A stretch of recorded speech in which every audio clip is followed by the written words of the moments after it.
Welcome to the Thyroid Fixer podcast, where we dive deep into the world of thyroid and hormones, especially for you ladies navigating perimenopause and menopause, and really for anyone struggling with hypothyroidism. I'm your host, Dr. Amy, thyroid and hormone specialist and CEO of a global telemedicine practice where we prescribe the right thyroid treatment and bioidentical hormones to all 50 states and most of Canada, helping you become that badass human that you're meant to be. So if you're battling weight gain and hair loss, you can't lose weight no matter what you do, your energy levels are plummeting and your libido left town, then you're in the right place and you have found your tribe. Remember, I want you to embrace every inch of that badass woman that you truly are. So if you're ready to dive in and fix things, let's get started. What is C60 and why do I like it? So first of all, C60 is this powerful little molecule that gets in and neutralizes free radicals and helps lower oxidative stress. So we know that free radicals, oxidative stress, that's what contributes to aging. It breaks down your mitochondria. What does that mean for you? You're going to get tired. You're going to be wrinkled. Your hair is going to fall out. You are going to age quickly. And as your cells age, well, that's where we see diseases come on. Now, the other reason why I like C60 Power is C60 Power, the company, uses 99.99 pure sublimated carbon 60, which means that there are no solvents, no toxic, nasty solvents involved in their manufacturing whatsoever. They're third-party tested. Every single product they make, they are third-party tested. So you can trust that what's on the label is actually what you're getting.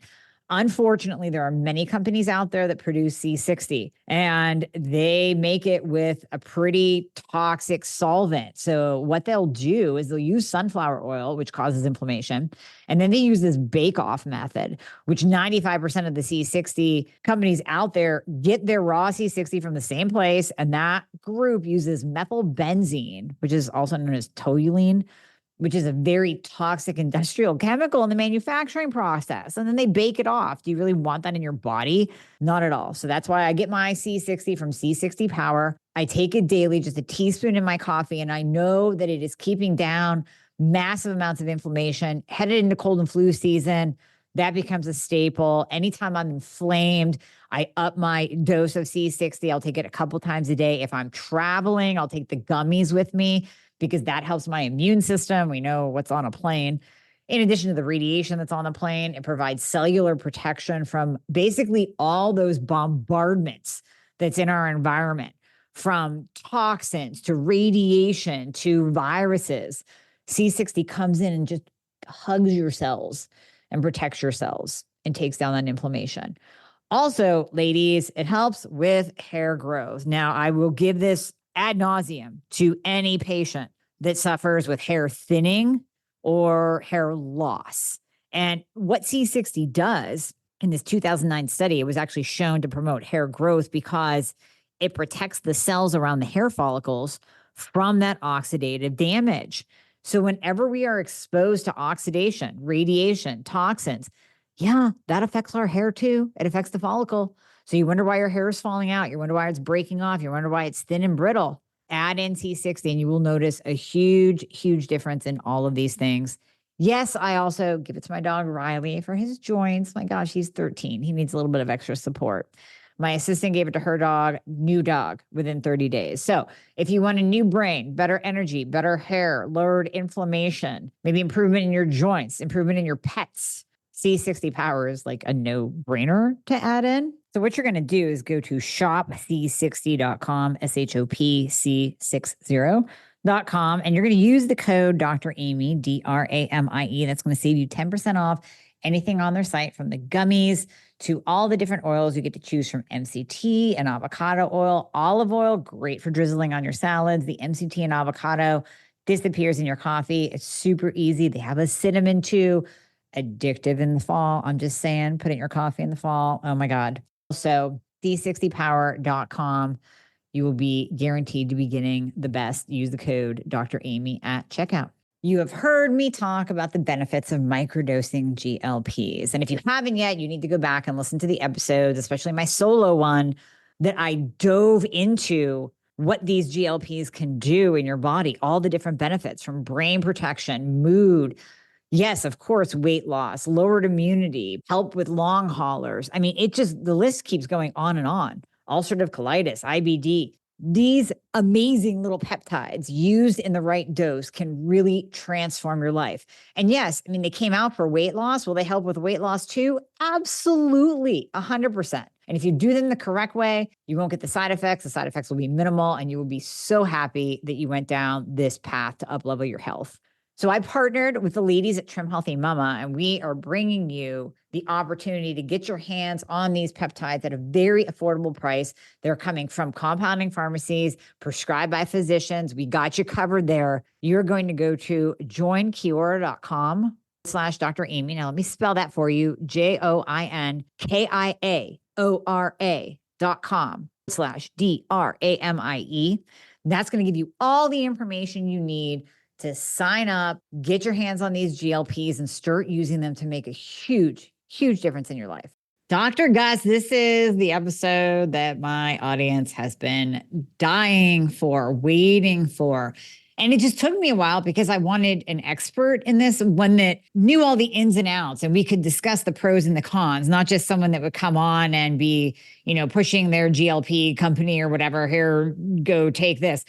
I wanted a knowledgeable practitioner on so we could really unpack this whole world that we've kind of entered in the last few years of GLPs. So I'm going to start by thanking you for your time. And then I want to tell you my story, which you haven't heard. We're really just kind of starting fresh because I wanted this to be an authentic conversation back and forth.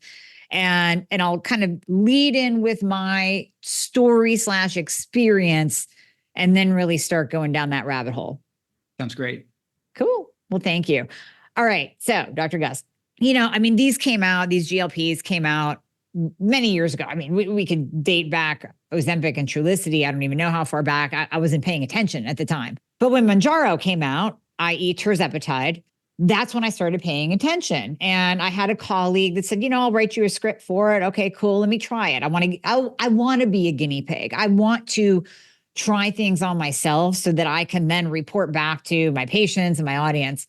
So I started with Monjaro, 5 milligrams a week, and I dropped so much weight so quickly that it was almost like, you're too skinny, Aim. You got to back off. So then I would be doing it every other week.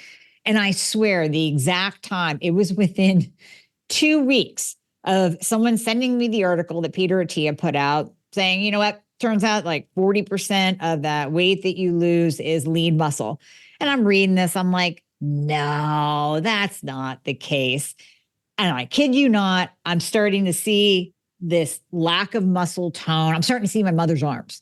My skin's getting wrinkly. I can see my muscles have shrunk down. And I used to be a power lifter. I used to do competing. I work out every day. I lift heavy shit. That's what I tell my audience to do. That's what I tell my patients to do. So for me to see this muscle tone go away, I'm like, oh my gosh, they're right. It is burning muscle. So I went off of it really for quite some time, added it back in, and started doing it maybe once a month, once every other month. And then I started observing other people using it and really getting feedback from those individuals, whether it was my colleagues or patients using it, as to what they were experiencing. And outside of the side effects, which we'll get into, one of the things that I also noticed, and then I had to look it up, was Monjaro face or Ozempic face, because a couple of my colleagues were starting to look like Skeletor. They were literally looking 10 and 20 years older than they were.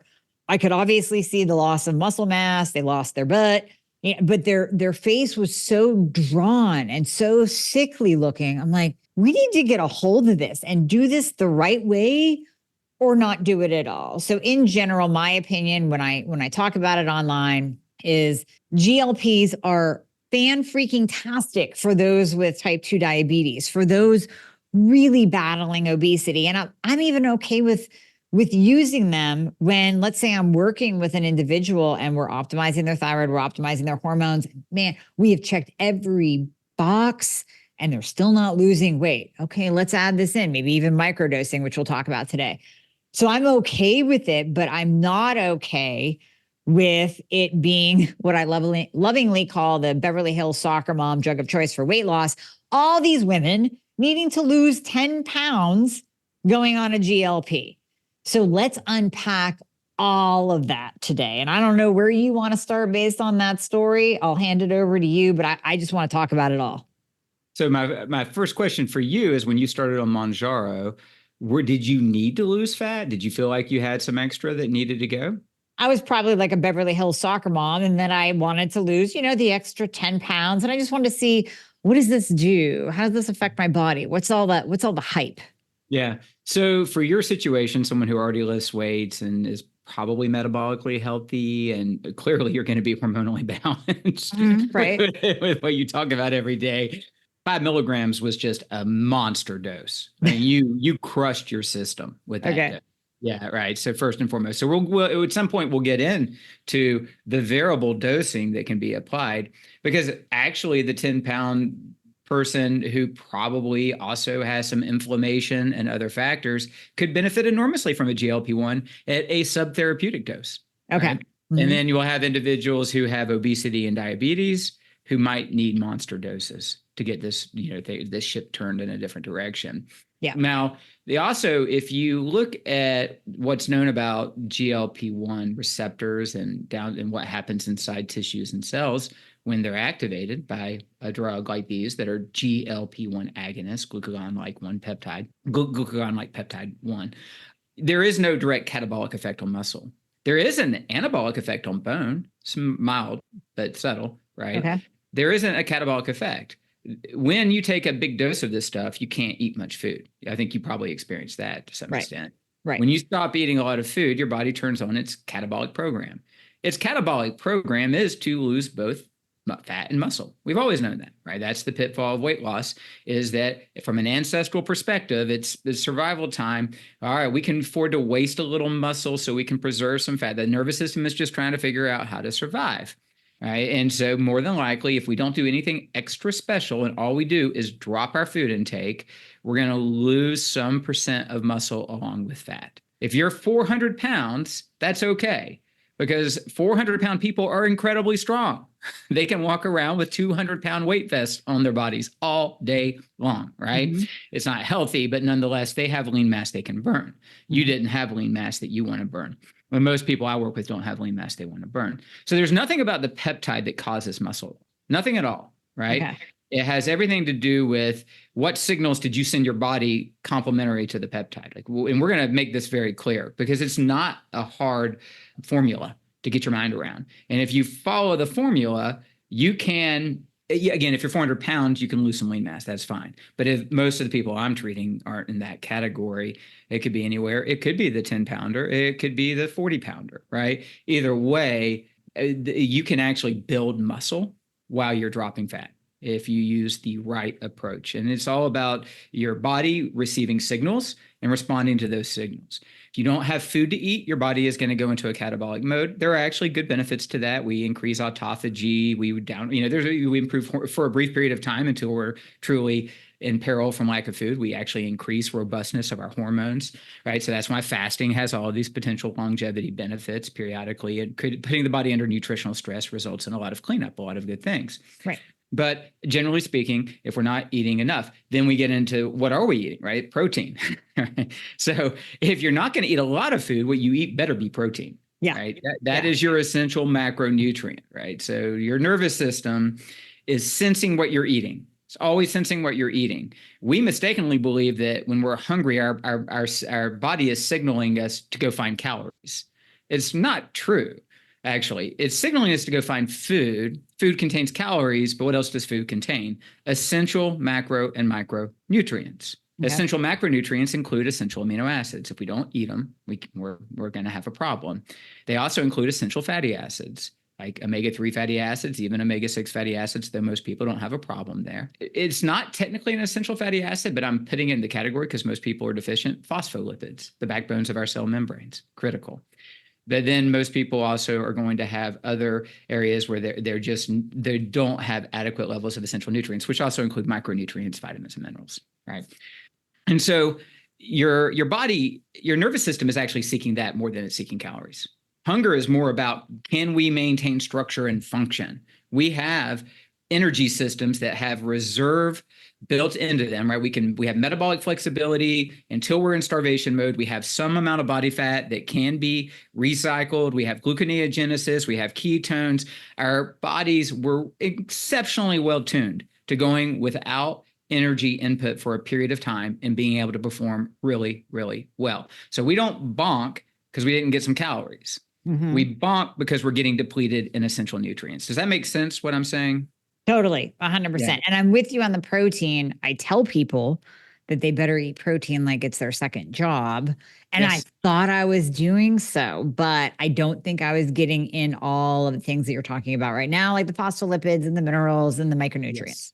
Yeah, all of that we need to get from food. And actually, the two primary sensors in the gut that communicate with the nervous system that are like really driving a lot of eating behavior have to do with amino acids and essential fatty acids. Kind of makes sense. All the proteins and enzymes that actually keep your body running, right? Thyroid, protein, proteins and enzymes, right, are based on amino acids. And yes, we have a reserve pool that we can pull from for a short period of time, but we deplete that pool quickly because we're constantly damaging proteins and enzymes. They're getting degraded. They're not functioning well. We need to clear them. We need to build new ones. We salvage the amino acids that we can. The rest have to be, that are damaged, have to be discarded through nitrogen elimination pathways. But then we get to a point where if that reserve pool is depleted and we've got to detox and we've got to maintain hormones and we got to build neurotransmitters and the heart has to beat and everything else has to happen, we have to continue to see and process, then the body's going to have to pull from somewhere to keep making proteins and enzymes, or it's going to run out of substrate. And so it will start pulling from obviously lean mass as its first place, not just muscle and bone. It'll also reduce organ size, right? So when we see reductions in lean mass, when we do DEXAs on individuals that we track on these, which we do in our office, when we see this reduction in lean mass, it's not just muscle. In fact, sometimes you can see the muscle hasn't really reduced much at all, which means organ size is getting contracted down. Right. And that's not a bad thing. You're not losing your organ function. You're just simply probably doing some cleanup, and then that organ size will replenish afterwards. Okay. So that nutrient piece is critical, and especially the protein, right? That is the number one thing our bodies are searching for in food is protein.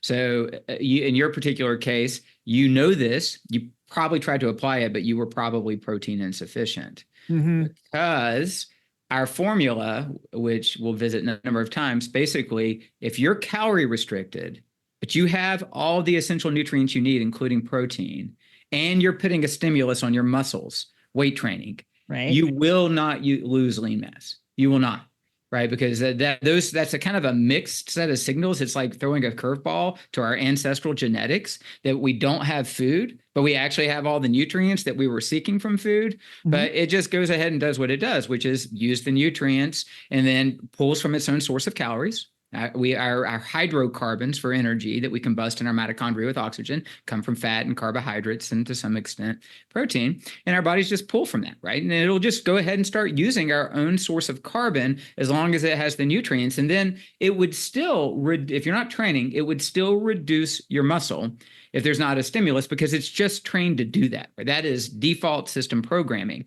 But if actually your nervous system is detecting that you're coming under heavy loads consistently, and it has amino acids to continue to maintain repair, and it has hydrocarbons to burn for energy, it will not catabolize muscle. You'll keep your muscle. And it works. And I can show you, I could show you tons of case studies. In fact, I don't know if you ever went, I didn't even do it for this podcast. I have 2 DEXAs I had just pulled up. One's a male and one's a female, showing results using the peptide, the GLP-1, and using our protocol that shows their actual hard numbers in terms of fat mass loss, muscle. I mean, if you want to look at them, we can, but I can tell them to you as well. But typically what we see is recomps. People are gaining muscle while they're losing fat. Oh my gosh. And that's really unheard of. I mean, coming from the bodybuilding world, right? That was always the goal, but it wasn't really attainable when you were dieting for a show. Of course, you were still lifting, but you were dieting so hard, you weren't going to put on muscle. You're lucky if you kept the muscle that you had. So this is a principle that works for people who have unhealthy excess fat. They can recomp. Once you get down to optimal, And that can vary from, it could be less than 15% body fat for some, it could be less than 10% for others.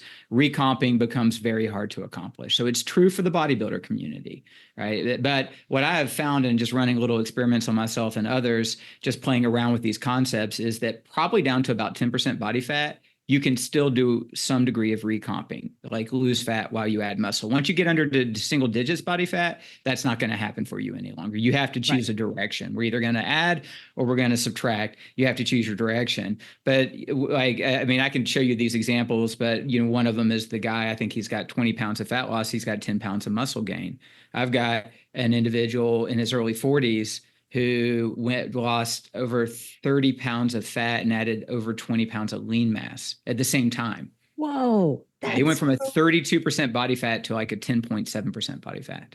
Now, was he using, and I know we're going to talk doses, but was he using, you know, your standard 5, less than 5? Okay. Yeah. Starting dose. The vast majority of my patients who are not metabolically sick, or they'll probably have some insulin resistance if they've got excess body fat and visceral fat, you're more than likely going to find insulin resistant signals, maybe just in their lipid particles.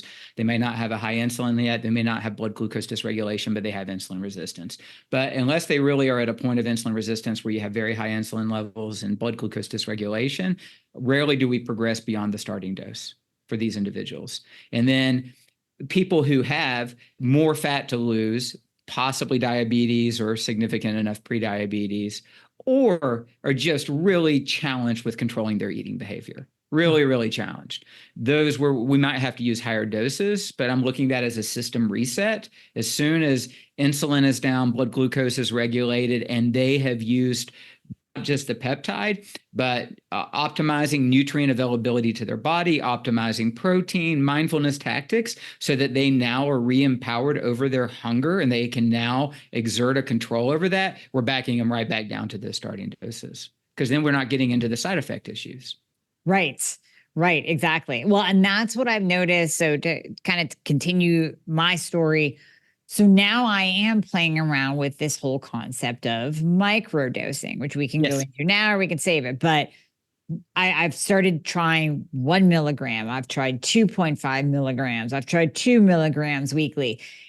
And I have 0 side effects. It's amazing. At 5 milligrams, like you were saying, the monster dose for me, I was telling people this is the wildest experience ever. I can't eat.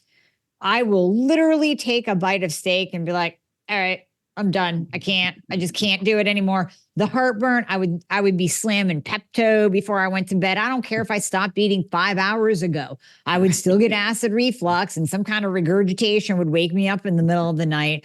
I mean, it was bad. And then I got the fatigue too. I'm like, oh my gosh, after a shot, I can't even work out the next day because I'm so damn tired. 0 side effects on the microdosing. So are you saying that with me microdosing, I could still potentially almost maintain my weight and put on muscle?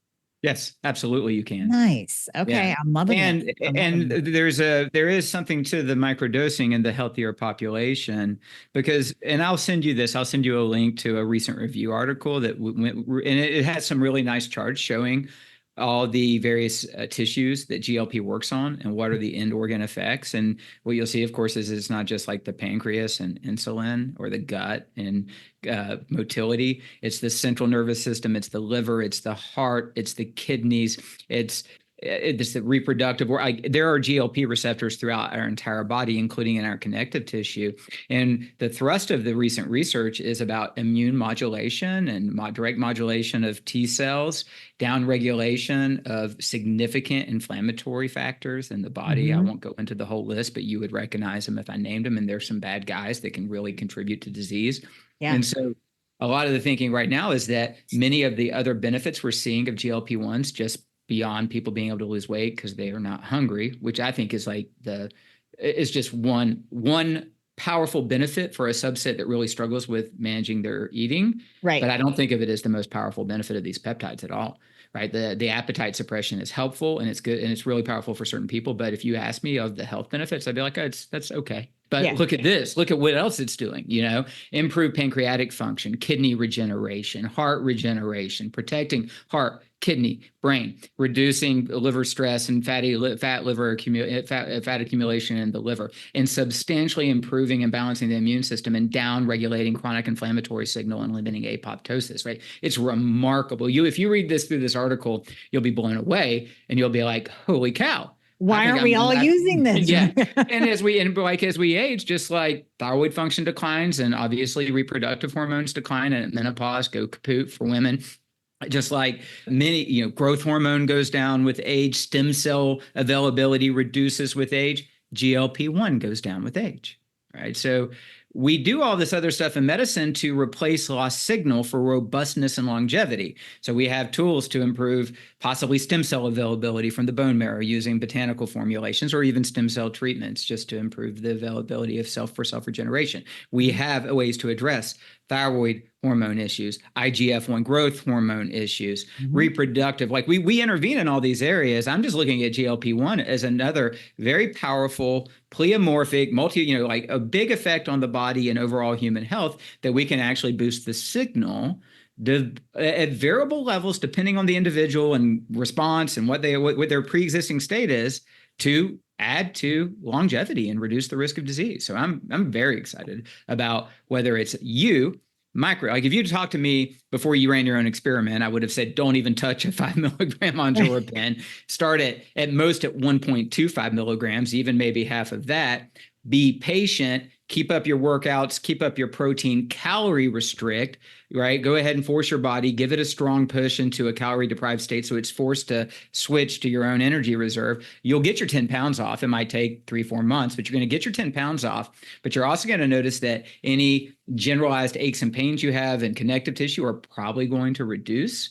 Even if you have, I know it's pretty awesome. I want to be clear. I'm working with hypotheses and experiments, right? Very safe experiments. So I'm not telling people it's FDA indicated for this, that, or the other. But now I'm beginning to realize that because of the reduction in central nervous system inflammation, that these could be powerful long COVID tools in microdoses. Right. That this could be a really important piece of putting together protocols that can help some of these individuals who are still trapped in a long COVID type state or a post-vaccination long COVID, type state. Yeah. So that's how far I've gone with my thinking regarding the studies on inflammatory response. So for someone with an autoimmune condition, typically there's crossover with insulin resistance with these because it's all one system. These could be remarkable. But as we're going to discuss, not by themselves, not as a monotherapy, right? What you're constantly preaching is a critical part of this. If your hormones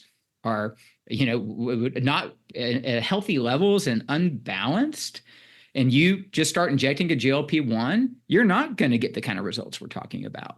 Right. And I've had patients like that they have literally come in. They're like, I've just done a 12-week cycle of maybe even 5 milligrams of tirzepatide or Monjaro, and it didn't work. And I'm like, well, that's because everything else is messed up that you need to address first. Yeah. Yeah. So we optimize nutrient availability right away. Like the body needs that, right? And so we're making sure that the body has what it needs so that if you put it into a catabolic state, it's not stressing out over nutrient depletion. It's just having to figure out how to start using its own reserve energy. We intervene with hormonal balancing and making sure these things are fixed. And there's a lot of other categories, gut function, critical. And we'll talk about that because these do have an impact on gut function. And so we're addressing those factors and then we're layering this in as part of an overall protocol for health that also includes things like go lift heavy shit, like you said earlier, right? And go and eat your protein, right? Like it's a system. You can't just do one thing and get your results. So the Skeletors,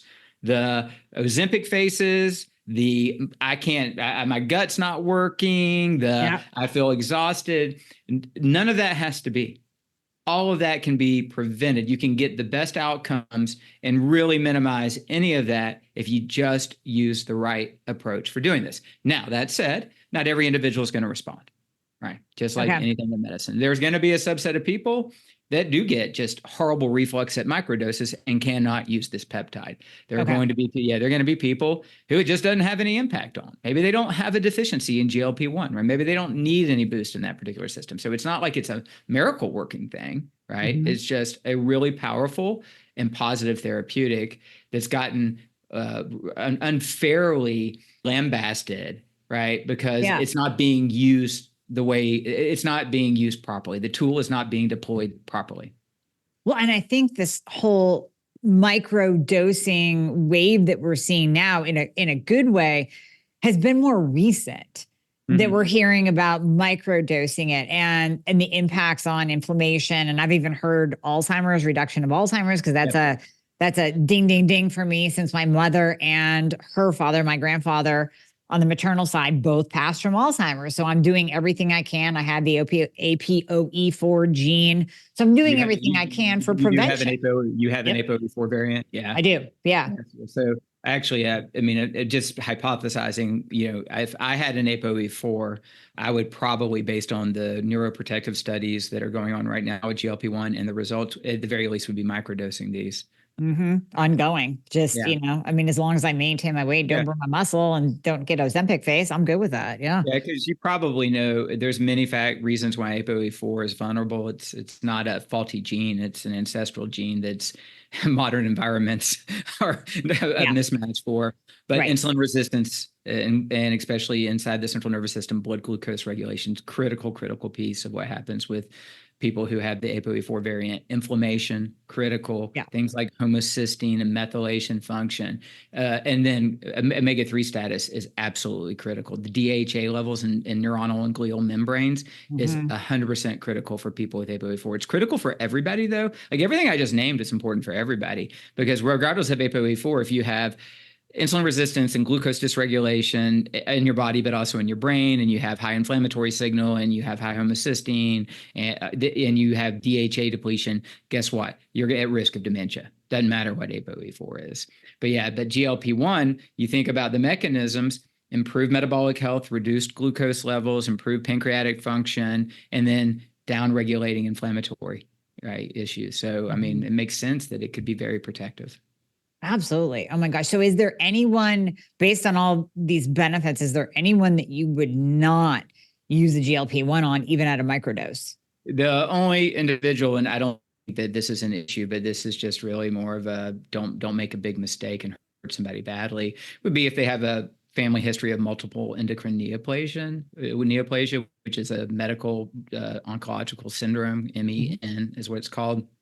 And those are individuals that are at risk of thyroid and pancreatic cancers and it's a genetic issue. And they had the one study where there was the risk of thyroid cancer and the people, and it was like a huge dose in rats and a variant of thyroid cancer that doesn't commonly occur in humans. I don't think it's extrapolatable to humans at all. I don't think there's any increased risk. I think a bigger risk for thyroid cancer would be that you have blood glucose dysregulation and high inflammation and toxicity and other problems, far more than a GLP-1. But nonetheless, just based on that, if someone did have MEN, I would say maybe don't do it. If I had that syndrome in my family, I'd still consider microdosing it, but I wouldn't advise my patient, to do it, because I don't really think there's any crossover there. I mean, if somebody's just had pancreatitis, I'm probably not going to start them on this. But if they are resolved from their pancreatitis and their pancreas appears normal and healthy, then there's no indication that these drugs cause pancreatitis. A lot of the horror stories we hear are really based on high doses of these drugs in sick people, right? So you think about who's at risk of pancreatitis and who's at risk of biliary dysfunction and gallstones. Well, it's people who are obese and have fatty liver and insulin resistance. They're at risk of those conditions. And then those are individuals who are using these drugs at high doses. They're also individuals, and I don't mean any criticism of the doctors who are working really hard. They're my colleagues. They're being prescribed these medicines without any nutritional support, no focus on protein, none of the other things we're talking about today. Right. So there's a lot of reasons why you can get a bad setup. Gastroparesis. These peptides do delay gastric emptying. That's part of how they work. High doses, you can get pretty pronounced reductions in gastric emptying. I mean, you experienced, 5 hours later, you probably still got stuff sitting in the stomach, right? Yeah. But there is no reports, not a single one, of irreversible gastroparesis from the drugs. It reverses once you've stopped the therapeutic. And this is occurring in diabetic patients who have a huge risk of gastroparesis already, right? So I really feel like that's overstated and it's fear mongering to some extent. If you use them properly and you do proper gut support, which we'll be clear about, what do I mean by gut support? And you pay attention to the signals your body is signaling you, you're not going to get gastroparesis from these drugs. And if you again, the microdosing, I have zero. Yeah. So I don't even lose my appetite, which I'm fine with. I don't want to, because that's not an issue. Yes, exactly. Yeah. And so the microdosing protocols, I think, are great for people like you or I. I'm not on one right now, but you better believe I'm thinking about possibly. I mean, I've treated so many other people, but I haven't thought about it for me because I haven't had these types of struggles, thankfully. Well, take me 10 years back in my career with 3 children and a medical practice and going to the hospital and all of that. And you'd find me heavier than I am right now and more bloated and everything. But that all kind of got just fixed through natural processes. But I'm going on 55. And after looking at what I've seen, I'm really curious to possibly experiment with the microdosing as well because of just the health benefits for them. So microdosing is for individuals that probably aren't metabolically sick, or it's not bad if they have a little bit of insulin resistance, but it's not severe. And it's not for individuals that need to lose a lot of weight. And it's not for individuals that cannot control their appetite, right? So that's where we have to move up.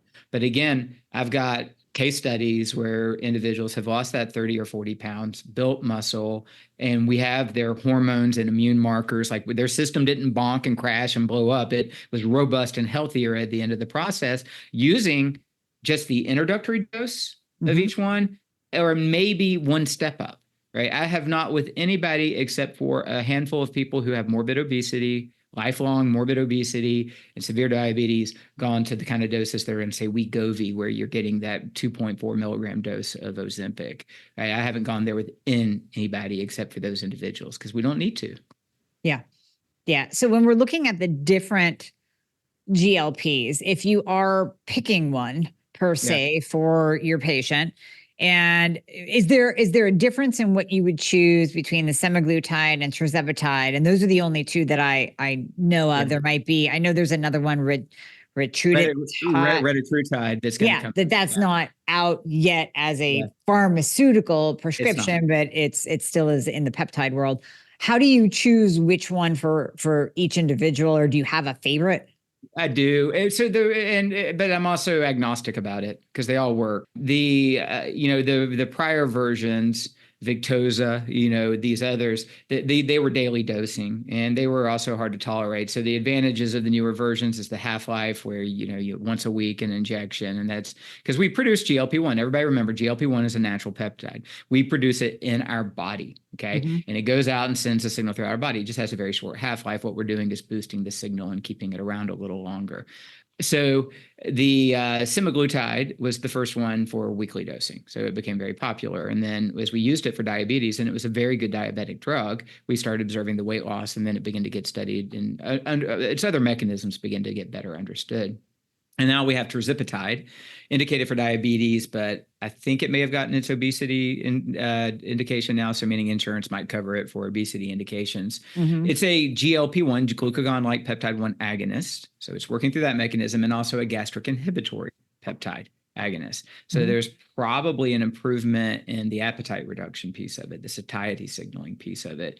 But there also could be a little bit of an increase in heartburn or indigestion associated with it as well. Could be. I've not observed that. What I've observed is an individual that gets like terrible heartburn with tirzepatide might switch to semaglutide and then do well, and vice versa, right? Then that's part of where I'm agnostic. Which one fits your system? Because we're all unique. Now, Redatrutide, I'm excited about, and there's phase 2 data looks really, really strong. It is a GLP-1 agonist, a GIP agonist like tirzepatide, and a direct glucagon receptor agonist. Right. Okay. And if you look at the effects of GLP-1, it is to actually, because its blood sugar lowering impact is via increasing production of insulin at the pancreatic level, And then at the tissue level, reducing improving insulin sensitivity, enhancing fat adipocytes response, et cetera, and blocking glucagon, because glucagon is going to, of course, mobilize glucose, right, in a fasting state, right? And so blocking glucagon while we're doing this other job of moving glucose out of the bloodstream into tissue.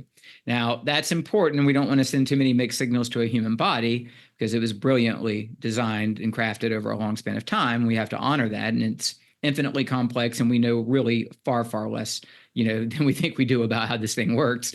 Thankfully, a relatively simple owner's manual, it appears, for these bodies, but nonetheless, if you're in a state where you're not eating as much because you have the appetite reduction, you're hypocaloric, you're in an energy deficit, and you're activating glucagon receptors, then your energy mobilization theoretically is improved, right? Which might add to the benefit of appetite control, right? Without further reductions in gastric function and stuff. I'm theorizing with you a little bit, but I'm impressed by the data, and I'm excited about Redatrutide if and when it is fully approved and its safety data is clear and it's validated. My instinct is that could become the winner, right? The one that might have the best impact because of the different modes of inaction. But I might be wrong on that too, right? I'm just making my educated guesses. So what I do is I like each that are available. The two that we've been able to get pretty easily through compounding pharmacies, because most of my patients are not diagnosed with diabetes or technically morbid obesity. They have insulin, not most of them, but a lot of them have insulin resistance. Now, back in my days of caring for thousands and thousands of patients, I had a lot of patients with those diagnoses. But thankfully now we catch it far before they develop, and then we reverse it and they don't end up with those diagnoses. Or if they come in diabetic, usually within a reasonable period of time, provided they haven't lost pancreatic beta cell function, they will no longer be a diabetic patient, right? We know that that's possible. Right. So, but nonetheless, if you don't have those diagnoses that you can send it in, you're not going to get insurance coverage. And unless you're very wealthy, it's going to be $1,500, $2,000, $2,500 a month, depending on your dose. Mm-hmm. So most of the individuals I'm working with are not going to have insurance coverage. But these are great therapeutics for them. So, of course, we're using compounding pharmacies. And up until now, they've been producing both tirzepatide and semaglutide, but I did just get word that they're having to shut down the tirzepatide because there's a patent case being brought.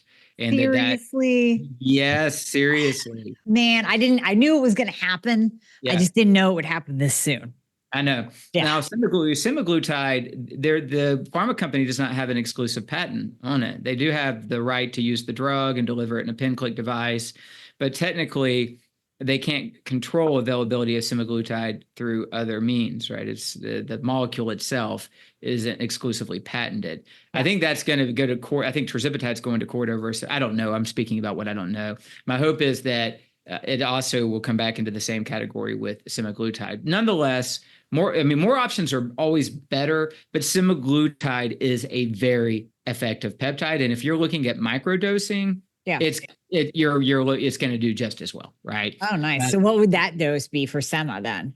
It depends on the individual. So some are out there proposing like real low microdoses. I find that practically hard to do, right? Because these come in some level of dilution, right? And so you're going to have 6 milligrams in a 3 milliliter vial or something like that, right? Mm-hmm. And so being able to practically administer it. So typically, I look at a microdose for a healthy individual is where we would start as 1/4 of the starting dose, right? So for semaglutide, which is 2.5 milligrams 0.25, tirzepatide would be the 2.5, but right. 0.25, half would be 0.125, half of that would be about 0.63. That would be, from my perspective, a true microdose. I rarely actually do that. Typically, I'll just have people go with the 0.125 because that's relatively easy to do. It's a subtherapeutic dose. I think it's safe. I don't think you're going to get system down regulation from that. I'm very comfortable. And it's potent enough to measure the effects over time. So for me, microdosing typically means 1/2 of the starting dose. And if that was Monjaro or tirzepatide, which starting dose is 2.5 milligrams, that would then be 1.25 milligrams is where I would start. I'm checking in with you. How's your energy these days? How's your skin? How's your muscle strength? These are things that are very, very important to me. And I know just from research that after the age of 30, our mitochondria starts breaking down. And these are the powerhouses of the cell that provide us with muscle strength and better skin and abundant energy through the day. So I've added in something that I wanted to share with you, Timeline Nutrition's MitoPure. So when we look into research into healthy aging, it really focuses on that pivotal role that our mitochondria plays in our body. And without our mitochondria working at top notch, then health is just declining. And that's not what we want. Daily wear and tear on a mitochondria is inescapable, but we can do something about it now. Timeline Nutrition's MitoPure is the first supplement that has been clinically shown to replace and rebuild damaged mitochondria. And this results in a boost in cellular energy. And actually, research has shown that individuals experience an increase in muscle strength and endurance without even altering their diet and exercise routine. So, I mean, I can personally attest to feeling the difference.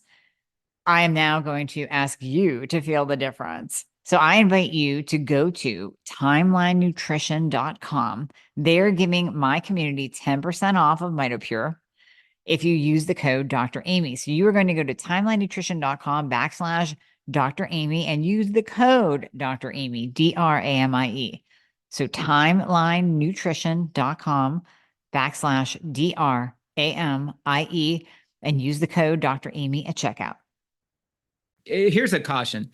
Even a person who doesn't need a whole lot of help with their appetite, but, has cravings and might struggle occasionally with feeling like they wanted to eat more, eat the wrong thing, or somebody brought donuts to the office and they're having a hard time resisting. Mm-hmm. We've, for so long in our culture, been sheep to the slaughter of the food engineers and food marketers. We really have, right? Yeah. They have figured out our brains and know how to just completely not just fool us, but like manipulate us, right? Create an addiction to food. Yeah. Exactly. It just wasn't possible. And so I feel like everybody, regardless of their willpower and self-control and how they've been able to do this, has some faulty programming, but not their fault, but because of these exposures. And when you get a therapeutic into your system that for the first time empowers you completely over hunger and eating behavior, like literally a craving is a fly landing on you that you can brush away. Yeah. You can go without eating and feel like you don't need to eat. Those signals have dissipated and gone. People can get attached to that. They can get almost a euphoric feeling of empowerment. And then they can go too far with it, because when they begin to lose that, which you will with these therapeutics, they're not always going to keep you. And there is a point where you need to eat, right? You really do need to eat. Right. Yeah. That they will go keep sneaking the dose up. Right. Because they have the vial, they can do what they want with it, and they'll keep sneaking it up because they just want the freedom from hunger, to finally not have to live in this state of, oh, I'm hungry, I want to eat, oh, I'm craving. And I get that. I can relate to that and I can understand that. But just using this drug to override that and then keep going up on the dose, that is not a wise strategy for your life. There is an endpoint. Right? Your brain will override it eventually. It absolutely will. At some point, you do have to learn how to manage those temptations and desires on your own. But the drug is a great tool to help you get from point A to point B. I was just going to say that. Yeah, I was just going to say, I think it's a great tool. I know I use the example of my best friend. And for so long, her husband and I have been working on her to change her eating habits, but she's a crazy entrepreneur and travels a boatload. So it's just convenient for her to stop at the gas station and grab an MTO sub and a bag of Cheetos, right? And move on. But this drug, this GLP tirzepatide, which she started using about a year ago, has totally transformed the way that she eats. Now her hunger is back, just like you said, that effect will wear off. But instead of increasing her dose, she's already retrained her brain. And really, I mean, let's face it, when we pull out sugar, over time, we lose that craving for sugar. So you can actually retrain your taste buds, you can retrain your brain. And now she has so much better control over her food that, yes, it's working on her weight loss aspect, but it's also transformed how she approaches food. Yes. And what I have found with our patients, and it's a journey, and some of them get a great jump start and go, and it's just a beautiful start to finish. And some we go through 3 or 6 months of adaptations and working through kinks and complications. If they stick with it and we work together and we figure out what are the confounders, and sometimes it's internal, it's the hormones aren't balanced, it's these other factors. All right, let's go fix that, and then let's get back to this, or this high toxicant burden stored in their visceral fat, and the body will not release that fat because it's protecting you from not being able to manage a huge toxicant load. And that is legitimate, right? And so then it's like, okay, let's make sure that we have everything in place so that the body feels comfortable releasing those toxins so we can bind and clear them and optimize glutathione and optimize, let's get everything working. And then your body will finally release. And there are a lot of these various compounders that affect whether or not inflammation will impede fat flux, or at least fat efflux, the fat leaving a cell, right? So you have this continual state of flux with fat cells. We don't tend to think of them that way. And some of our subcutaneous pockets that we've had forever that won't go away, that we're like, that you'd go get liposuction or something for. I'm not saying that, I haven't, but that they're there on our bodies. Those are dormant. They're not innervated any longer. They're just sitting there. There's nothing going on with them, but they're also not dangerous. They're not creating metabolic disruption or anything else. And eventually, of course, you could get to them if you get to a low body fat. But the rest of the fat, there's an in and an out going on dynamically all the time, right? Mm-hmm. And so what's happened for a lot of individuals is the out flux is blocked. Why is it blocked? Multiple reasons. Could be toxicant, can be inflammatory induced, immune induced. It can be hormonal issues and signaling beyond just insulin signaling and glucagon signaling. You can get into thyroid signaling and reproductive hormone signaling that have effects on lipolysis and high insulin levels, right? Now, it doesn't completely block it, but it definitely gums it all up. And that's where individuals who have a lot of these confounders, what we'll tell them is, that your first 4 to 6 weeks on this therapeutic, and let's just say that they need to lose 30 pounds. So I am going to put them on 2.5 or 0.25. We're going to go ahead and go there.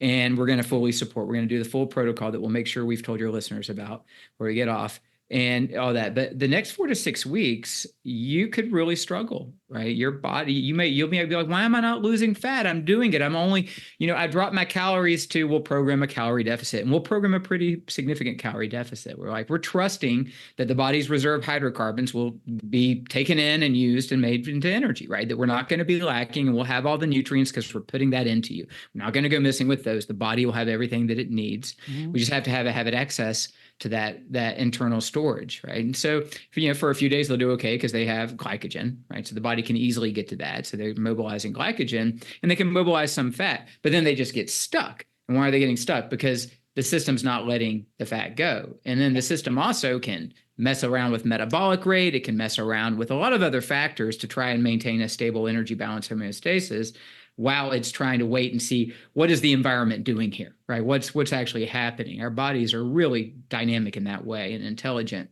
And what I'm like is you're just going to have to stay patient and stay patient and stay patient.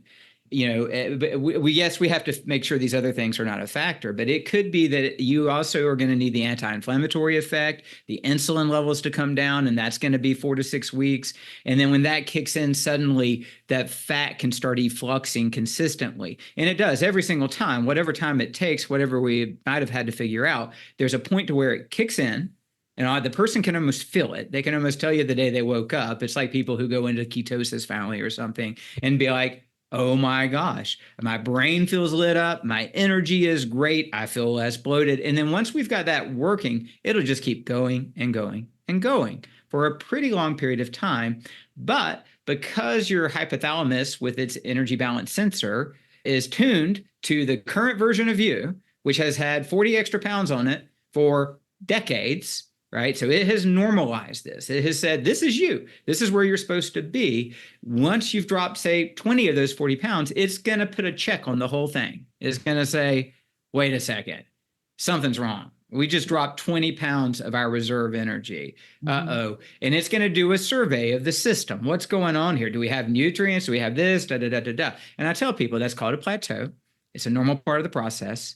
You can't force it. Doing so is at your own peril. You just stay patient, continue to provide the right signals, and eventually your energy balance system, and I'm being very simplistic with this, right? I know I'm probably offending an enormous number of PhDs with the way I'm articulating this, but nonetheless, the energy balance system say, all right, everything's okay. We got reserve energy. We're good. I'm recalibrated to this new you, and then you'll start losing weight again. Because if you don't have enough energy coming into your body to meet energy output, and energy output stays up, which physical activity is what you have to do to make sure it stays up, and your body has adequate essential macronutrients, it has no choice but to keep losing fat. It has to. It can't do anything else.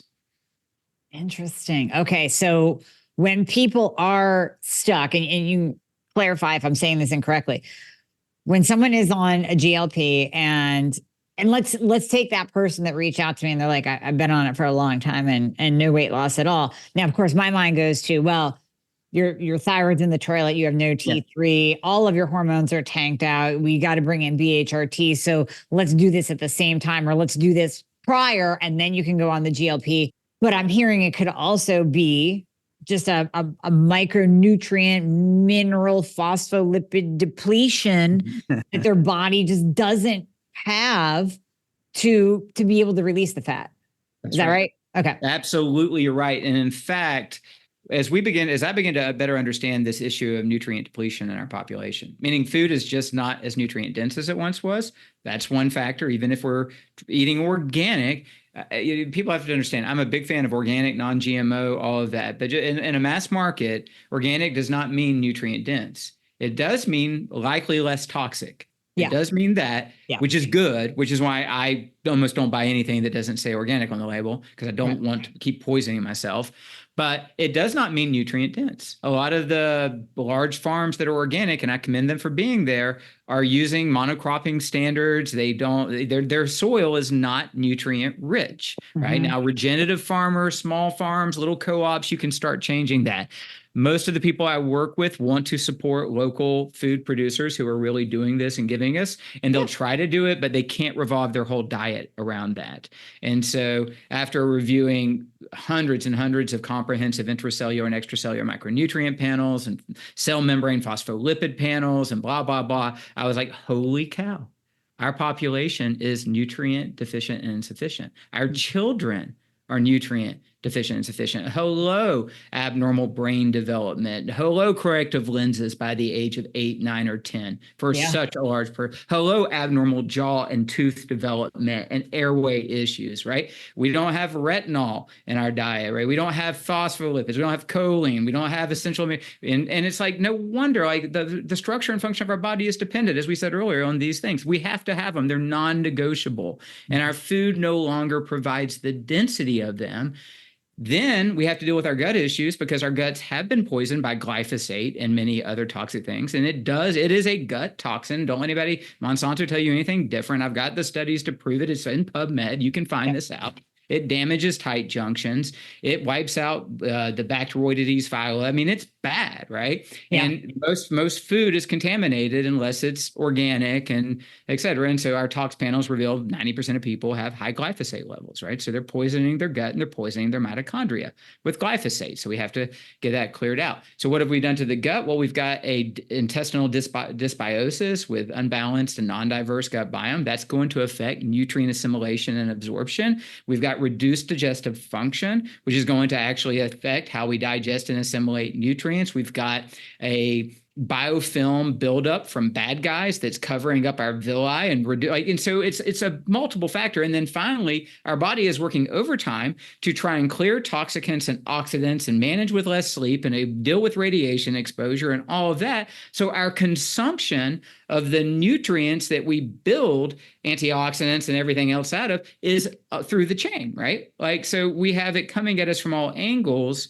And we just need a lot more nutrient support than our hunter-gatherer ancestors needed to keep the thing working, right? Right. Because of the changes in our environment.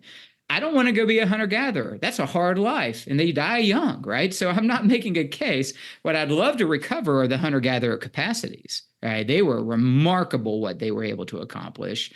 And then enjoy what I've enjoying about our modern life. And so that gets back around to step one for me with every patient. And I'm probably like you. I'll occasionally have the incredibly successful, high performing, super like competitive CrossFitter in their late 50s who listen to all the podcasts and they're already using their own peptide protocols come to me. And yet they've never heard this. And I'm like, you're going to be really bored our first few months because we're actually going to be focusing on toxicants, gut, and micronutrient optimization. And you'll see it when you get your data. I'm not making this up. And sure enough, there it'll be. So I'm like, so I started running experiments with people who didn't want to go on a GLP. And I'm like, you don't have to. What if we just optimize your nutrient status? Let's see what impact that has on your hunger and your cravings. And half the time they were like, I'm not challenged any longer.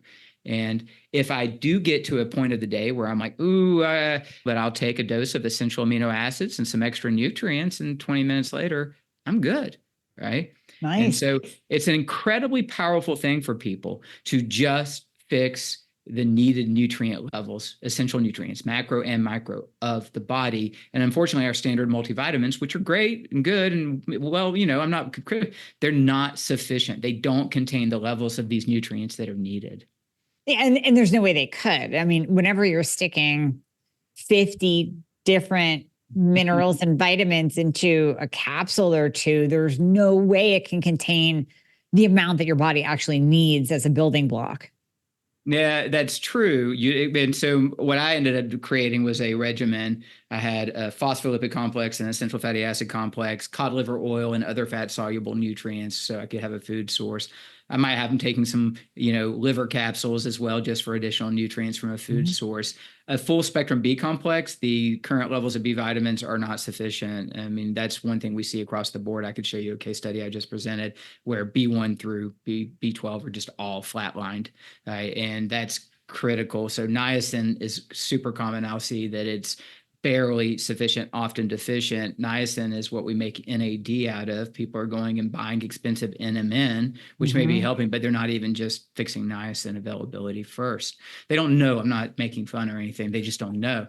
And so it's true. Like, I didn't even know, but I've been hearing more and more about niacin being kind of like an anti-aging it is, but supplement because you're going to produce more NAD. Yeah, I think it is. I think it's just making sure you have enough, and most people don't have enough. And so then we'd have the full mineral complex, and then we'd have fulvic and humic, which are found in the soil, in healthy soil with a healthy soil biome, which are a big part of detox and aiding nutrient transport into cells. And, my daughters, I have two 19-year-old daughters. They'll be sophomores in college. They're twins. And I have a son too. And my son, they went to college with a basket that had everything I just named, and they took it because they've already experienced the difference in their guts and the reduction in migraines and acne, and that they don't need ADD medications. I'm not criticizing you if you do. They don't need anxiety medicines. And then all their friends who are like healthy, awesome girls at their colleges are on medications for anxiety and this, that, and IBS. And they're like, I don't need it. And my girls would do it. They'd open the 8 bottles and put it all together. As I shared with you before the forecast, the podcast, I'm excited because I've been envisioning for a long time, but I didn't know how to bring it to reality, a unifying formula where at the very least, you could have it all simplified into a couple of a fats formulation and a water soluble, and you could capture all of that nutrient density in 2 formulations. And we actually have been able to create that, which I'm really excited about, because now my patients who are using our GLP-1 protocol, or really all my patients, because I don't even, if you're not going to optimize nutrients, then I might as well not even. It's like, if you're not going to fix your thyroid, don't bother working with Dr. Amy, right?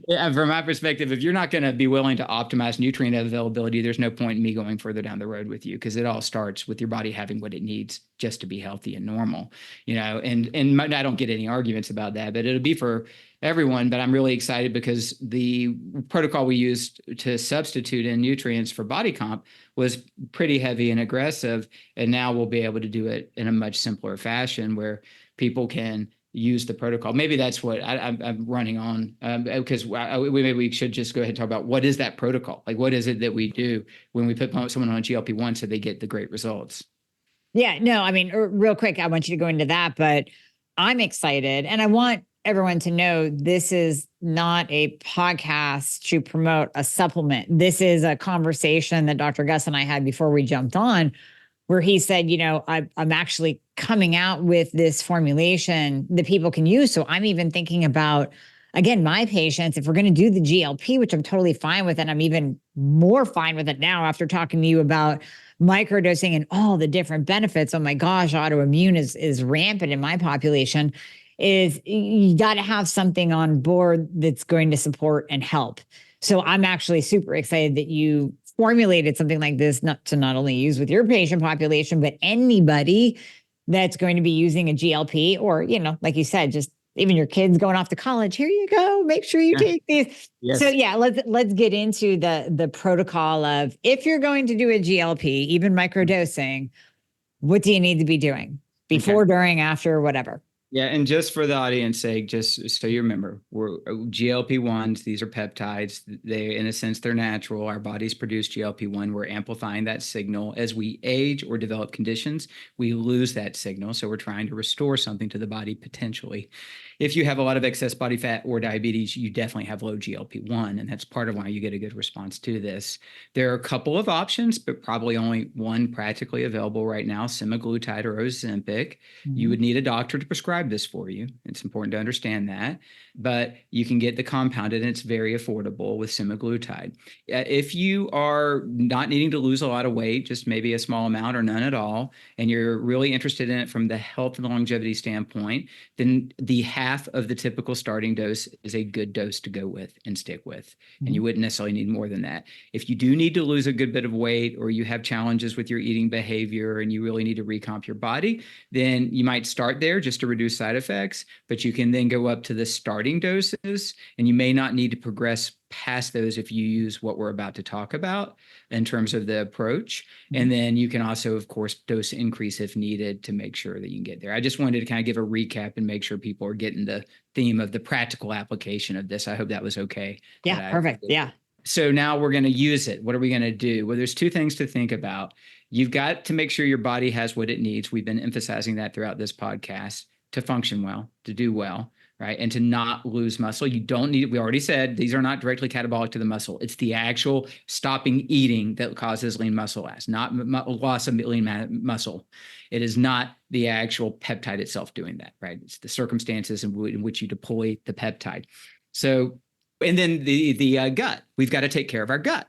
Right. Because when we stop eating a lot of food, we stop feeding our gut, our trillions of microorganisms. Mm-hmm. And the peptide itself is going to reduce gastric function a little bit, right? Mm-hmm. So we can anticipate that things are going to sit longer. Digestion function might reduce. Biliary function may be impacted. So we have two aspects to the protocol. One is how we're taking care of the gut, right? Mm-hmm. And one is how we're taking care of the rest of the body, but they really kind of gel together quite nicely. Okay. Yeah. So it's critical. First and foremost, if you're going to take them, you're going to start at these lower doses, mm-hmm. and you're going to very slowly dose titrate. Don't bum rush it and get horrible reflux and constipation and nausea, right? You very well might get some nausea. A lot of people do. Typically mild, usually just the first day or so after you dose it, often goes away after your body gets used to the peptide. But you may experience some nausea. You can ask your doctor for medications like Zofran or Phenergan, and that can help with that nausea and help you to potentially reduce it so that you can continue to take it. If you start taking this, other than at very low doses, if you start taking this and you go eat like you've been eating, if you have a weight problem, you are going to have a painful experience, right? So you have to immediately begin to become mindful. And we have this written. I actually have all this written into a document called the GLP-1 Playbook too, that we can make available, because it's all typed up and everything. It's not a promotional thing. It's just a document. But mm-hmm. So if that's helpful to the audience, we can make sure they have a link for that.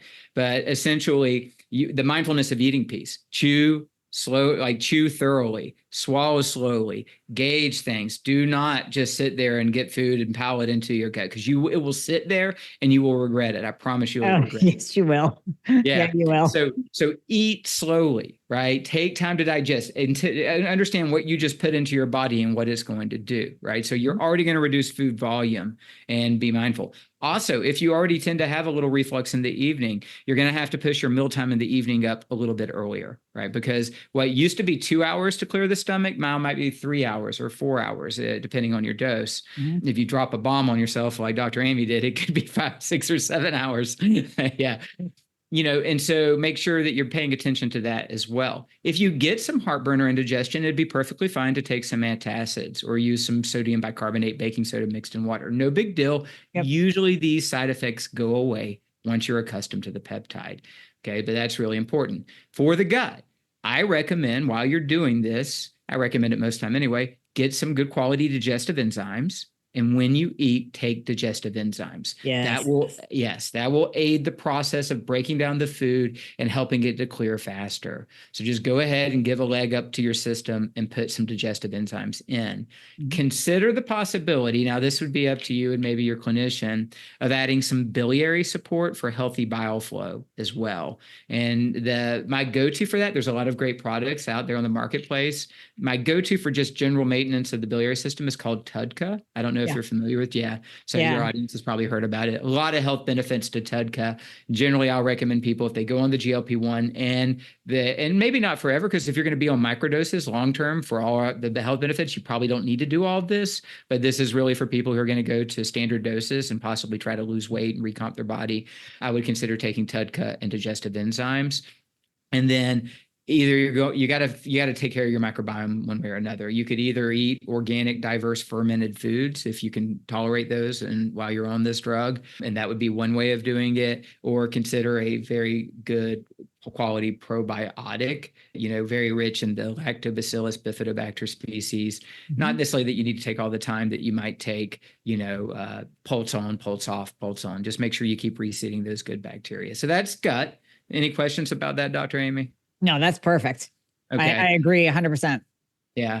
Now we're going to move on to what do we have to do for our body? Well, we've already spelled it out, but this is critical. So one thing that we're going to need to do is make sure we optimize nutrient availability. I've emphasized that, right? So this is essential micronutrients, which include essential fatty acids like DHA and EPA, phospholipid complexes like phosphatidylcholine and others, and it includes fat-soluble vitamin A, D, E, and K, and full water-soluble, full levels of B complex, high doses of B vitamins, not just the usual multivitamin dose, along with full minerals complex support, carotenoids, which are plant-based vitamin A's, which are also antioxidants, and also preferably fulvic humic, which is really important for nutrient transport. So, you need to make sure that nutrient density is getting into your body.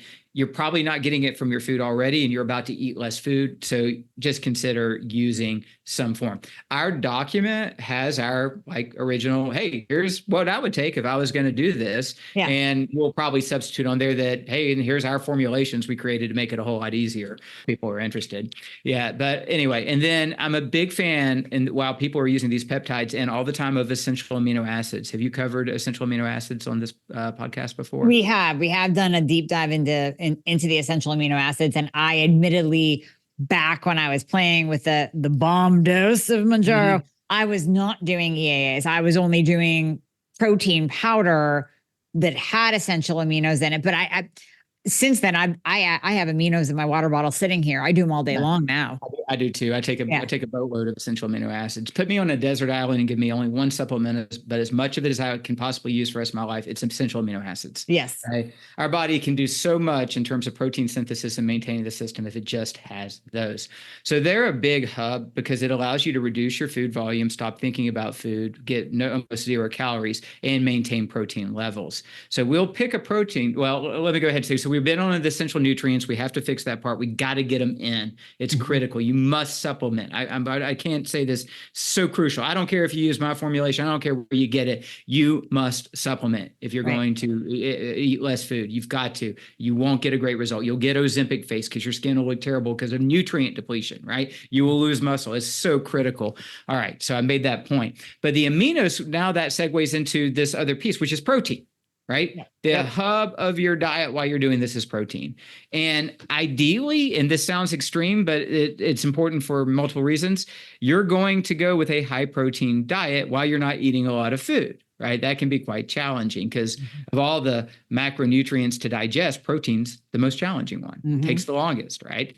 That's why protein is satiating. It sits in our stomach. So my recommendation in general is to get most days of the week, get 1 gram of protein per pound of ideal body weight, right? That's become I say too. yeah, Yeah. exactly. That's become a very easy, like, no, take the guesswork out of it. If you're getting a gram per pound of your ideal body weight, so if you're 180 pounds and you need to lose 40 pounds, that'd be 140 grams. And try to get that every day. Our bodies know how to recycle protein. We don't bonk because we didn't get protein. I mean, our hunter-gatherers, we know how to go stretches without a lot of protein, then they'd gorge on protein. So it's not that big of a deal if you're making sure that you get this 5 days out of 7 or 6 days out of 7, you'll do just fine, but you need to try and do it more days than not. Now, that can be any combination of protein. It can be food, animal protein, plant protein. Plant protein is harder to digest and assimilate. So it's if you're going to do this with plant proteins only, essential amino acids need to be one of your best friends. Absolutely need to be. But if you can eat some beef and bison and fish and healthy sources of these various animal proteins, that's one part of your protein. You can then use protein supplements like whey protein or plant, pea and rice blends, whatever that it is that you need to use to get your protein equivalent there. And then you have the essential amino acids. And what I tell our patients is, let's just say somebody who needs 150 grams a day. And you have to understand that you will not be able to eat as much food if you're using standard dosing of this peptide. And so if you typically can maybe get in 75 grams of protein a day, maybe that's going to be 50 with your regular diet, which is okay because eating less food is part of how you're going to get to where you want to go if you're trying to lose weight. So if you got 50, and then let's say you can say, yeah, but I can do one protein shake a day at least, and that's going to give you another 25 or 30. So now you're up to 80. You got 70 you still need to get. I'd say, okay, you're going to take 3 portions of essential amino acids. A portion will depend on which brand you have. It could be tablets, capsules, powders. Our aminos are a capsule, and 6 capsules is a portion, right? So if you were taking our aminos, then it would be somewhere when you're not eating food at other times, typically right when you wake up, maybe right before bed, because these don't create insulin responses and calories and stuff. You're going to take a portion of the aminos, a full portion, and you're going to do that 3 times a day. And that's going to equilibrate to 70, 75 grams of protein. And that means you have reached your protein target. People are like, how is it possible that taking little capsules or powders is truly reaching? It is. Trust me, the science has been done. So we can count it. We can count aminos as protein. Yes. Okay. But what I would say is that your body still needs complete protein. Right. So I wouldn't look at it as solo, but I've had patients who did so well and really got into a good groove who probably got 80% of their protein from essential amino acids and only 20% from whole food sources. And we saw no challenges to their body, right? There's a lot of subtle signs you can find in blood work, like low uric acid, low alkaline phosphatase, other things, liver enzymes, that are signs of protein insufficiency. We did not see those signs as long as they got some complete protein and then just took a lot of the essential amino acids. Collagen is great. I'm a fan of collagen, but collagen is not a complete protein. It does not count towards your protein target. I'm glad you mentioned that. That's true. Yeah, that's what I always tell people. Collagen doesn't count, but I wasn't sure about the EAA. So I'm glad I know that now. The EAAs count, and depending on the brand and the dose, is typically going to be at least a 20-gram protein equivalency, up to 25. Okay. Yeah. So that's how we do this. The protein is non-negotiable. Okay? Right. I mean, actually, everything I'm going through right now is non-negotiable. You better take care of your gut. You better take care of nutrient need. You've got to do this protein thing, which means you're going to eat a lot less food. It needs to be centered around protein. Any combination of food, protein from good sources, shakes, and essential amino acids is fine to reach the target. But you better hit your target most days of the week. If you don't, you will experience negative impacts from that, including potential loss of lean mass, as well as effects on how you feel, brain fog, hormonal downregulation, inflammation, all of it. So the protein is critical. Protein also stabilizes appetite even further and keeps you from getting hungry. So that's a critical piece of it. Now, the next thing you've got to do, you have to create an energy deficit if you're trying to lose weight. The things we talked about earlier about microdosing for health, not about weight loss. Right? I'm talking about right now is you want to use a GLP-1 because you do need to lose some body fat. And you want to preserve your lean mass, you want to improve your overall body composition. Yeah. There's no way to lose. Well, there are. You can get, this is terrible. I mean, you can get cancer, you can get diseases that are, will cause cachexia, and you can lose weight that way. But otherwise, in a healthy or, a human system that's functioning anyway, the only way to lose body fat is to create an energy deficit. And as we discussed earlier, if your excess body fat has been carried on your body for a long, long time, your body believes it's normal. It's made all kinds of compensations to make sure so it can normalize this. It'll actually resist giving up that fat. That's what it's designed to do. And you can't just, if you're in your if you're middle-aged, if you're a woman, perimenopausal, menopausal, past that, man, same thing, and you try to nudge your body into fat loss, it's not going to work. You can't nudge it there. You have to shove it. You have to force an adaptation. And so you can't just say, okay, I'll cut down calories a little bit and I'll move a little more. Now, that's good for you, right? I'm not saying that's not good for you. It's good for you. You may even lose 2 or 3 pounds and then stop. It's good for you. But if you want to really move the needle and drop some body fat and possibly build muscle while you're doing it, you got to shove that system. You've got to force the adaptation. And so that means for some period of time, it's a pretty severe calorie restriction. You're like, okay, I was eating 2,500 calories a day. I'm going under 1,200, right? My body will have no choice but to fill that gap. Now, if you've optimized nutrients and protein, you're already not going to struggle that much with that because you've never experienced what your body can do with 1,200 calories with full nutrient optimization. Guess what? It's got scales of efficiency that we've never even imagined. You'll find out that when you get to the end of these processes, you don't need to eat nearly as much as what you thought or what we've been told. That is not actually the truth of how humans were designed to function. You can eat a lot less food, be very healthy, and do well as long as nutrient requirements are met. You're going to cut calories. Generally, it depends on what it's customized. What's the person's starting food intake? What's their body mass index? What's their metabolic rate? How much exercise are they going to do? So I can't just give you a formula. I can tell you most of the time with men, if they're really big, it's under 1,800 if they've been eating 4,000, and then under 1,500 and then under 1,200. Women, typically it'd be under 1,200 and then maybe even under 1,000. I have patients that once the peptide kicks in, they're not hungry, they're nutrient optimized, they're working out, they're doing everything, that literally don't need food almost at all. Eating is just a chore for them and have gone down to 600 calories a day, mostly from protein. And they have done just fine with that. Now, this is critical. So you've created a calorie deficit. You've made sure, and you are going to measure and make sure, because if it's not working, it means you're probably eating more than you think, because there's a lot of ways to get calories into the body. Or you may have to give it a harder shove. You may have to go down a little, or you may have to go back and recheck hormones and toxicants and things like that and say what's wrong, whatever. But generally speaking, this works. 90% of the time, this is going to work for people, right? What I'm describing. So you go under that threshold and then you stay patient. It's not an immediately click on. You let your system make its adaptations and then boom, weight starts coming off and you're doing well with that, and you feel really good and the fat's coming off. Now, what's the body going to do? We've got an energy deficit, but we've got nutrients. Well, the body is going to begin to reduce metabolic rate. Right. Partly, if you're losing weight, it's going to reduce that naturally, but that's small. It's going to reduce metabolic rate. How are we going to counterbalance that? What's the easiest way to keep a metabolic rate up? I don't mean basal metabolic rate. I mean overall metabolic rate for daily energy expenditure. Well, don't you eat more to get your body to burn that level of calories? Well, that's getting into calorie flux, which gets into sort of more like high performance crafting type stuff. Okay. This is actually about we move. We increase physical activity because that requires hard energy. There's no way around it. There's a certain amount of calories we utilize when we get up and we move our body and we lift weights and we run on a treadmill or we'll run outside, right? Yep. So we are going to keep our physical, our overall metabolic rate high through physical activity, so the body can't use that mechanism to try and compensate. And the number one way we want to increase the metabolic rate is through muscle training. Yes. So that the body doesn't liquidate muscle. If you do everything I just said, everything, including the physical activity, and your physical activity is purely aerobic without muscle, you will lose muscle while you do this. You will.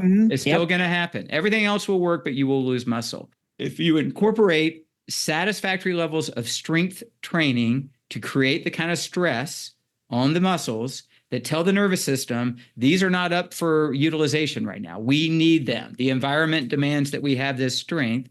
The nervous system will keep it as long as it's got its amino acids and it's got a source of carbon for energy. It will keep it. So it's critical. So we had nutrient optimization, including protein optimization. Yep. A calorie deficit, substantial enough to force an adaptation. And then we had maintaining an optimal metabolic rate and muscle training. And that's it. If you follow that protocol, with or without a GLP-1. Right? Yeah, true. Yeah. Right. Yeah, you will get good results. It will work. I've been working on body composition for 20 years in my practice, because a lot of the patients who came to see me when I was right out of med school and started out of residency needed to lose weight. And I've had all kinds of iterations of ways of trying to help them lose weight, primarily because I wanted them to reverse their diabetes and get healthy and feel better. Yeah. And most of them were good until they weren't, right? Because there were just aspects of the body I wasn't understanding. In the last 3 years, with our DEXA monitoring these recomps and seeing what we're seeing, I am so confident in what I'm sharing with you that people can take this to the bank and count on it. There are nuances and things they'll need to consider with that, things like we've already talked about, little confounders and things, unique aspects of their system. That's why it's good to have a clinician to run through this with, or at least a health coach or somebody who's skilled in this area to help you think through and figure out your solutions to make sure that this goes well for you. Now, the GLP-1s have another impact, though. So let's just say somebody is listening and they're like, actually, I'm going to just go ahead and try what he said without the GLP, because I've never optimized nutrients and protein and done all that. Let me see how I feel. Right. You can do all that and you feel better. Hunger signaling is reduced, but you just don't see any fat loss. And it's still no fat loss 4 weeks later, 8 weeks later, 12 weeks later. What's going on?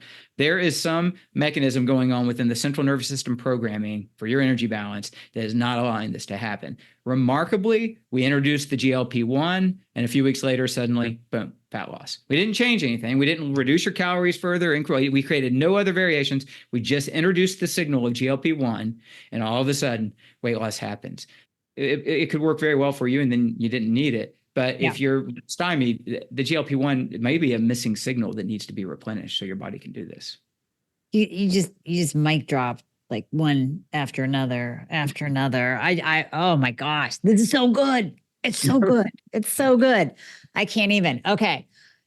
That is beautiful. And we will absolutely put the protocol, if you want to send me that. I will. And especially change it up for your beautiful formulations that you've worked so hard on.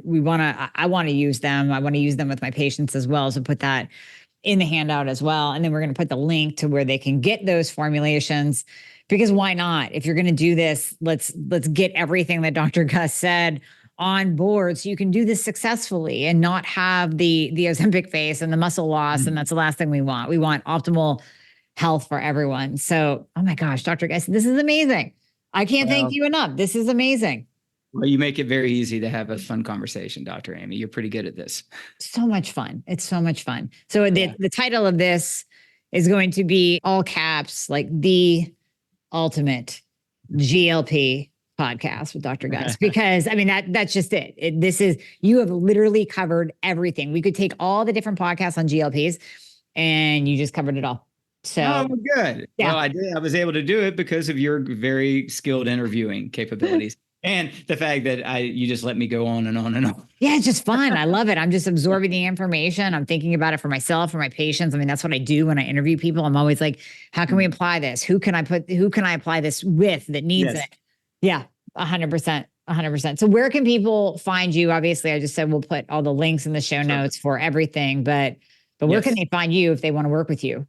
So me personally, if they wanted to potentially see about working with me in my medical program, they would go to my personal website, which is drgusvickery.com. It's drgusvickery.com. And there's a form that can be filled out there. I do want people to know so that they wouldn't get disappointed. I do work off of like a capitated fee schedule. It's a 12-month plan where I work with people, and it includes a lot of tests and things. So it's not an inexpensive program. It's not ridiculous compared to what some people do, but it's not an inexpensive program. But our practice also assists people via health coaches who might just want to get their hand held through processes like this and learn how they might be able to get the peptides and how to use them. And our health coaches can help people with that process.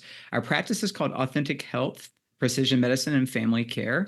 And you can go to www.authentichealth.com. And that's where the information about our clinic and about our different health programs and how to work with our clinicians or with our health coaches and how to get access to resources.